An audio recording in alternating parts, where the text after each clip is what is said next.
ആറാമത്തെ അറസ്റ്റാണ് ശബരിമല സ്വർണ്ണക്കൊള്ളയിൽ ഇന്നിപ്പോൾ പ്രത്യേക അന്വേഷണ സംഘം നടത്തിയിട്ടുള്ളതിൽ ഏറ്റവും ഒടുവിലുണ്ടായിരിക്കുന്ന അറസ്റ്റ് വളരെ നിർണായകമാണ്. എ പത്മകുമാർ എന്ന CPIM-ന്റെ മുതിർന്ന നേതാവ്, മുൻ MLA, ദേവസ്വം ബോർഡ് മുൻ പ്രസിഡന്റ്, ഒപ്പം തന്നെ പത്തനംതിട്ട ജില്ലാ കമ്മിറ്റി അംഗം. അങ്ങനെ വളരെ നിർണായകമായൊരു ഘട്ടത്തിലേക്ക് ശബരിമല സ്വർണ്ണക്കൊള്ള അന്വേഷണവും കടന്നിരിക്കുന്നു എന്നുള്ളതാണ്. ആർ ശ്രീജിത്ത് അതിന്റെ രാഷ്ട്രീയ പ്രത്യാഘാതം എന്ത് എന്നത് വിലയിരുത്താനായി ചേരുന്നുണ്ട് ടെലിഫോൺ ലൈനിൽ. ശ്രീജിത്ത്, ഇതിലിപ്പോൾ ആറാമത്തെ അറസ്റ്റ് എന്ന് പറയുമ്പോൾ തുടക്കത്തിലൊക്കെ ഉണ്ണികൃഷ്ണൻ പോറ്റി, അതിനുശേഷം ചില ഉദ്യോഗസ്ഥർ, അതെല്ലാം കഴിഞ്ഞ് എൻ വാസുവിലേക്ക് എത്തി. എൻ വാസു പാർട്ടിയുമായി വളരെ അടുപ്പം പുലർത്തുന്നയാളാണ്. അതിനപ്പുറത്തേക്ക് ഇപ്പോഴുണ്ടായിരിക്കുന്ന അറസ്റ്റ് അതൊട്ടും ചെറുതായി കാണാൻ കഴിയുന്നതല്ല. പാർട്ടിയുടെ ഒരു മുതിർന്ന നേതാവാണ്, മുൻ MLA ആണ്, ദേവസ്വം ബോർഡ് പ്രസിഡന്റ് എന്നതിനേക്കാൾ ഉപരി.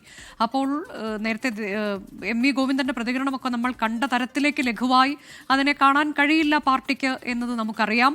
പ്രത്യേകിച്ച് തെരഞ്ഞെടുപ്പ് അടുത്തിരിക്കുന്ന സമയത്ത് ഇത് പാർട്ടിക്ക് ഉണ്ടാക്കാൻ പോകുന്ന രാഷ്ട്രീയ പ്രത്യാഘാതം എങ്ങനെയാകും?